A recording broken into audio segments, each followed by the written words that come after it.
আসসালামু আলাইকুম, ওয়েলকাম করছি রিয়াসাদ আজিম আমার ইউটিউব চ্যানেল ও ফেসবুক পেজ থেকে। অন্য ধর্ম মতাদর্শের যারা শুনছেন সবার প্রতি আন্তরিক কৃতজ্ঞতা। যেই ট্যাগ লাইনে আলোচনা সেটা হচ্ছে নাজমুল হোসেন শান্ত যতটুকু খারাপ ব্যাট করছেন পারফরমেন্স ওয়াইজ, এই মুহূর্তে তিনি যতটুকু খারাপ ব্যাটার তার থেকে তিনি তুলনামূলকভাবে বেটার ক্যাপ্টেন ও ক্যাপ্টেন্সির জায়গাটায় যতটুকু খারাপ ব্যাটিং করছেন তার থেকেও খারাপ জায়গায় রয়েছেন, তলানিতে রয়েছেন। নাজমুল হোসেন শান্তর সবশেষ 5টা যে আন্তর্জাতিক টি-20 ইনিংস আমি যদি আপনাদের সাথে শেয়ার করি, তাহলে সেই ইনিংসগুলো হচ্ছে 1, 21, 16, 6 এবং 2 রানের। এবং এই যে 5টা ইনিংসের আমি কথা বললাম, সেখানটা একটা ইনিংস ছাড়া বাকি সব ইনিংসে, মানে বাকি 3 ইনিংসেই হচ্ছে বিলো 100 স্ট্রাইক রেটে ব্যাট করেছেন, একটা 108 স্ট্রাইক রেটে ব্যাট করেছেন এবং সেটাই হচ্ছে 15 বলে 16 রান করেছেন। মানে সে কারণে হচ্ছে 100-এর উপরে স্ট্রাইক রেটটা গেছে। সবশেষ ম্যাচে নাজমুল হোসেন শান্ত আউট হয়েছেন মাত্র 2 রান করে, খেলেছেন 7 বল, স্ট্রাইক রেট 28। বাংলাদেশের যেই ব্যাটাররা ব্যাট করেছে এবং ন্যূনতম 1 রান করেছে, বাংলাদেশ তো অল আউট হয়ে গেছে, ন্যূনতম 1 রান করা ব্যাটারদের মধ্যে সর্বনিম্ন স্ট্রাইক রেটে, বাংলাদেশের তো 11 জন ব্যাটসম্যান যেহেতু ব্যাট করতে নেমেছিলেন, সর্বনিম্ন স্ট্রাইক রেট হচ্ছে ক্যাপ্টেনের। অথচ we are going to play the টি-20 world cup and he is going to lead the team there. বাংলাদেশের কিন্তু বিশাল একটা সম্ভাবনার জায়গা রয়েছে। বাংলাদেশের যদি আমি শেষ 2টা ম্যাচের কথা বলি, নেদারল্যান্ডস এবং নেপালের বিপক্ষে সেন্ট ভিনসেন্টে, অবশ্যই সেই ম্যাচেসগুলো জেতা উচিত। যদিও নেদারল্যান্ডসের বিপক্ষে বাংলাদেশ ওয়ানডে বিশ্বকাপে ইডেন গার্ডেন্সে পরাজিত হয়েছে। বাংলাদেশের ওপেনিং ম্যাচ ডালাসে, যেটা শ্রীলঙ্কার এগেনস্টে, সেখানটাও বাংলাদেশ যদি প্রপার ক্রিকেটটা খেলতে পারে জেতা উচিত।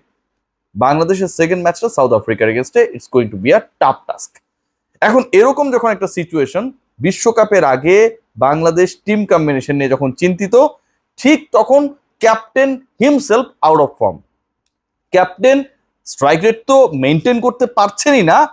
গত 5 ইনিংসে তিনি কোনো ইনিংসে 30+ রান করতে পারেন নাই। 3টা ইনিংসে বিলো 100 স্ট্রাইক রেটে ব্যাট করেছেন। ক্যাপ্টেন্সির জায়গায় নাজমুল হোসেন শান্তর অবস্থা আরো খারাপ। আমি একদম ধরে ধরে দেখিয়ে দিব, মানে এগুলো হচ্ছে একদম চোখে পড়ার মতো। মনে পড়ে শ্রীলঙ্কার এগেনস্টে যখন টেস্ট খেলছিল বাংলাদেশ, একদম সরাসরি একটা মানে ব্যাটের মাঝখানে বলটা লাগার পরও তিনি রিভিউ নিলেন। পরে কলকাতা পুলিশ সেটাকে নিয়ে ট্রল করেছিল যে আসলে তোমাদের একটু দেখে শুনে সবকিছু করতে হবে যারা হচ্ছে কলকাতা আওতায়, নগরীর আওতায়, এবং সেখানটা আসলে সচেতনভাবে সিদ্ধান্ত গ্রহণের ক্ষেত্রে নাজমুল হোসেন শান্তর মতো যেন কেউ ব্ল্যান্ডার না করে সেই ব্যাপারটা তারা আলোচনায় এনেছিল। আমি যদি খেয়াল করে আপনাদেরকে, লাস্ট ম্যাচে নাজমুল হোসেন শান্ত বাংলাদেশের বোলিং ডিপার্টমেন্টকে কিভাবে ইউজ করেছে দেখুন। যেই উইকেটে সাকিব আল হাসান সফল হয়েছেন, 4টা উইকেট নিয়েছেন, ম্যাচ জিতিয়েছেন, অবশ্যই সুপার পারফরমেন্স বাই সাকিব প্রায় 1 বছর পর আন্তর্জাতিক টি-20তে কামব্যাক করার পর। Mustafizur Rahman, he was the man of the match and taken 3 wickets. Shakib 4 wicket নিয়েছেন, মুস্তাফিজ 3 উইকেট নিয়েছেন, 10 উইকেটে জিম্বাবুয়ের 7টা নিয়েছেন সাকিব মুস্তাফিজ। মুস্তাফিজ সফল হন যে উইকেটের টার্ন হয়, মিরপুরের উইকেট, তাই তো, মানে স্পিন বান্ধব উইকেটে মুস্তাফিজ সফল হন।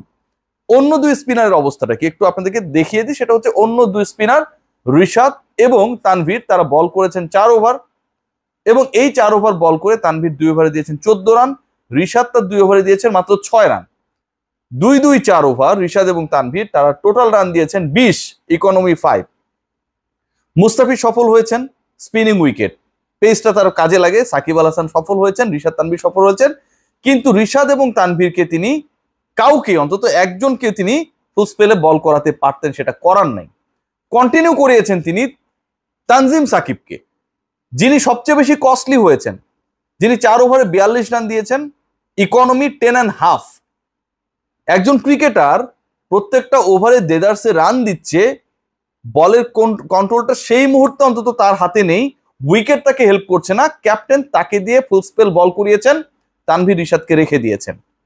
শেষ ওভারটা কে করতে এসেছে একবার মনে করার চেষ্টা করুন, সাকিব আল হাসান। সাকিব আল হাসান বলেই পুরো ম্যাচের মোড় ঘুরিয়ে দিয়েছেন। তাসকিন আহমেদ, যিনি বাংলাদেশের প্রথম ব্রেক থ্রুটা এনেছেন, তার প্রথম ওভারে উইকেট পেয়েছেন। তাসকিন তার দ্বিতীয় যে ওভারটা করতে এসেছেন সেখানটাও তিনি সফল হয়েছেন, দারুণ একটা বোল্ড করেছেন, ইনসুইং ছিল। তাসকিন আহমেদের বল, মানে যিনি হচ্ছেন পেস ডিপার্টমেন্টের সবচেয়ে এক্সপেরিয়েন্স ক্যাম্পেইনার, কারণ মুস্তাফিজ তো হচ্ছে অনেকদিন পরে দলে ঢুকেছেন, আইপিএলে ব্যস্ত ছিলেন, তানজিম সাকিব নিউ এবং তাসকিন আহমেদ শুরু থেকেই সহায়তা পাচ্ছিলেন, তার ওভারগুলো আমার ক্যাপ্টেন আগেই শেষ করে দিয়েছেন। শেষের দিকে যে স্নায়ুক হয়ে উত্তেজনা তৈরি হলো, আরেকটু হলে আর দুটা উইকেট বা একটা উইকেট থাকলে অথবা একটা ভালো টাইমিং যদি হয়ে যেতে পারতো, সাকিবের বলগুলোকে ট্রাই করে মিস ইট হচ্ছিল, তাহলে কিন্তু বাংলাদেশ এই ম্যাচটাই হেরেই যেত। নাজমুল হোসেন শান্ত বোলিং ডিপার্টমেন্টকে ব্যবহার করার ক্ষেত্রে যে ধরনের মুনশিয়ানা দেখিয়েছেন জিম্বাবুয়ের মতো দলের বিপক্ষে হোম কন্ডিশনে মিরপুরের উইকেটে, এটা পুরো একটা ব্ল্যান্ডার ছিল। খেয়াল করে দেখুন ব্যাটিং অর্ডারে এটা আরো বড় ব্ল্যান্ডার। নাজমুল হোসেন শান্ত এতটাই প্রেসারে, বাংলাদেশ যখন একটা সেট সিচুয়েশনে পাওয়ার প্লেতে যখন 57 রান বিনা উইকেটে, এখন পর্যন্ত সবশেষ 4 টি-20-র মধ্যে সেটাই বেস্ট। বাংলাদেশ যখন 12তম ওভারের মধ্যেই 100 পেরিয়ে গেল, 101 রান পর্যন্ত যখন বাংলাদেশের ওপেনিং স্ট্যান্ড স্টে করলো, এরপরে দুই ওপেনার এবং সাকিব আল হাসান আউট হয়ে যাবার পর দায়িত্বটা কিন্তু ক্যাপ্টেনের। কারণ আপনি খেলছেন 6 জন ব্যাটসম্যান নিয়ে, মাহমুদুল্লাহ রিয়াদকে আপনি বাদ দিয়েছেন, সেই প্রসঙ্গে আমি আসছি। 6 জন ব্যাটসম্যান নিয়ে খেলছেন, 3 জন ব্যাটার আউট হয়ে গেছেন, 2 সেট ওপেনার এবং সাকিব আল হাসান। এবং সাকিব আল হাসান যেভাবে আউট হয়েছেন, বানরে ওই বলটায়, ভেতরে ঢোকা বলটায় তিনি আউট হয়েছেন। যেই ক্রিকেটারের বলে তিনি আউট হয়েছিলেন, সেই ক্রিকেটার এর আগে 9টা ইনিংসে বল করে পেয়েছিলেন মাত্র 1 উইকেট।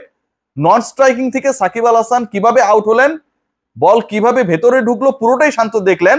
একই ওভারে একই টাইপের বলে শান্ত সাকিবকে অনুসরণ করে আউট হয়ে গেলেন। ডিফারেন্ট টাইপের যদি কোনো ডেলিভারি হতো, নন স্ট্রাইকিং এ ক্যাপ্টেন বা শান্ত নিজে না থেকে যদি অন্য কেউ থাকতেন, ঘটনাটা অন্যরকম হতে পারত। কিন্তু একজন ক্রিকেটার, তিনি দেখছেন যে ওই পার্টিকুলার বোলারের স্ট্রেংথ কোথায় এবং তিনি কিভাবে সাকিবকে ফেরালেন। বাঁহাতি ব্যাটার কিন্তু, শান্ত নিজেও বাঁহাতি, তিনিও বিট হলেন 7 বলে 2 রান করে 28 স্ট্রাইক রেটে আউট যখন হলেন, বাংলাদেশ তখন মহাসাগরে। মাহমুদুল্লাহ রিয়াদ ইস্যুতে আমার কমেন্ট বক্সে আপনারা অনেকেই কমেন্ট করেছেন, এটা খুব ইন্টারেস্টিং যে তাকে রেস্ট দেওয়া হয়েছে, মাহমুদুল্লাহ রিয়াদকে বিশ্রামের প্রয়োজন ছিল। আচ্ছা, মাহমুদুল্লাহ রিয়াদকে যখন বিশ্রামের প্রয়োজন ছিল, আমরা বিশ্রাম কাকে দিয়েছি? যে আমাদের প্রিমিয়াম পেস বোলারদের একজন মুস্তাফিজুর রহমান, আইপিএল অনেকগুলো ম্যাচ খেলেছেন, অনেক জার্নি করেছেন, ঢাকায় ব্যাক করেছেন, প্রথম 3টা ম্যাচে তাকে আমরা রেস্ট দিয়েছি না, কারণ এত হ্যাকটিক শিডিউলের মধ্যে ছিলেন, তাকে আমাদের রেস্ট দেওয়া দরকার ছিল। মাহমুদুল্লাহ রিয়াদ যে 4টা টি-20 হলো, তিনি 2টাতে ব্যাট করার সুযোগ পেয়েছেন ভাই। এই 2 টি-20 ম্যাচে, মানে 20 ওভারি ম্যাচে মাহমুদুল্লাহ রিয়াদ একটায় 16 বল খেলার সুযোগ পেয়েছিলেন, 26 রান করেছিলেন, স্ট্রাইক রেট ওয়াজ 162। সবশেষ ম্যাচ যেটা খেলেছেন, সেখানটায় বল খেলেছেন মাহমুদুল্লাহ 4টা, রান করেছেন 9, স্ট্রাইক রেট 225। সেদিনও সবার চেয়ে বেশি মাহমুদুল্লাহ স্ট্রাইক রেট।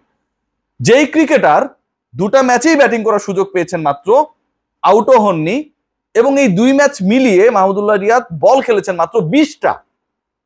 মাহমুদুল্লাহ রিয়াদের 20টা বল খেলারই সৌভাগ্য হয়েছিল, সেই মাহমুদুল্লাহ রিয়াদের হুট করে বিশ্রামের প্রয়োজন পড়লো। মাহমুদুল্লাহ রিয়াদ, সাকিব আল হাসান, তামিম ইকবালরা তপ্ত রোদে যখন প্রচন্ড তাপদাহ চলছিল, তখন 50 ওভারই প্রিমিয়ার লিগ খেললেন ঠিকই, ফাটিয়ে খেললেন ঠিকই, সেই সময় তাদের কোনো প্রবলেম হলো না। 20 ওভারি ক্রিকেটে 4 ম্যাচ পর্যন্ত মাহমুদুল্লাহ রিয়াদ খেলেছেন মাত্র 20টা বল, সেখানটায় মাহমুদুল্লাহ রিয়াদের বিশাল প্রবলেম হয়ে গেল এবং তাকে বিশ্রাম দেওয়াটা, আমার ক্যাপ্টেন, টিম ম্যানেজমেন্টের তিনিও গুরুত্বপূর্ণ অংশ, কারণ ডিসিশন মেকিং তাকে বাদ দেওয়া হয় না, মনে করলেন তাকে বসায় রাখা উচিত। এখন আপনারা বিচার করবেন যে এই ডিসিশনটা ঠিক ছিল কি ছিল না। আরো গুরুত্বপূর্ণ অংশ শেয়ার করাই দরকার, পুরো সিরিজটা তো শেষই হয়ে যাচ্ছে। বাংলাদেশ আসলে বিশ্বকাপে কি করবে বা ক্যাপ্টেন কি ডিসিশন নেবে, সেটা নিয়ে আসলে আমার অনেক ডাউট রয়েছে। একবার খেয়াল করে দেখুন যে বাংলাদেশ প্রথম 2 ম্যাচে চট্টগ্রামে টসে জেতার পরে বোলিং করেছে, ব্যাটিং করার গাটস শো করেনি। এখন সবকিছু আপনারা বলবেন যে কোচ বলে দিয়েছে, অমুক বলে, অফকোর্স কোচের এখানে বড় একটা ইনপুট রয়েছে, থাকবেই, খুব স্বাভাবিক। ভাই ক্যাপ্টেন তুমি, তোমার দলের স্ট্রেংথ উইকনেসের জায়গা তোমার, এবং তুমি দলটাকে মাঠে পরিচালনা করবা, নট দ্য কোচ। যেভাবে তুমি বোলিং ডিপার্টমেন্টটাকে চেঞ্জ করেছো, প্রথম 2 ম্যাচে বাংলাদেশ যখন ব্যাট করার সুযোগ নেয় না, ডিফেন্সিভ পলিসিতে গিয়ে জিম্বাবুয়েকে বাংলাদেশের বোলিং ডিপার্টমেন্ট যেহেতু ভালো, তাসকিনরা জান প্রাণ দিয়ে তাদেরকে অল্প রানে আটকে দেবে এবং সেই অল্প রান খুব সহজে আমরা চেস করে ফেলবো। এই টেন্ডেন্সি যখন একটা দলের অধিনায়কের থাকে, অথবা কোচ বললে সেটার এগেনস্টে যাবার গাটস যার থাকে না, সেই তিনি আমার বিশ্বকাপের ক্যাপ্টেন, যিনি হচ্ছেন 28 স্ট্রাইক রেটে ব্যাট করেন টি-20-তে, সেই তিনি আমার বিশ্বকাপের ক্যাপ্টেন। বিশ্বকাপে যত ক্যাপ্টেন রয়েছেন, যাদের মধ্যে আমার ক্যাপ্টেনের স্ট্রাইক রেটটা হচ্ছে সবশেষ থেকে দ্বিতীয়, এবং তার নিচে যিনি আছেন উগান্ডার ক্যাপ্টেন, তিনি বেসিক্যালি একজন বোলার। ক্যাপ্টেন শান্ত ক্যাপ্টেন হিসেবে কতটুকু ভালো আর ব্যাটার হিসেবে কতটুকু খারাপ, সেই আলোচনা বিবেচনা করার দায়িত্বটা আপনাদের। আমার আলোচনা এ পর্যন্তই ছিল।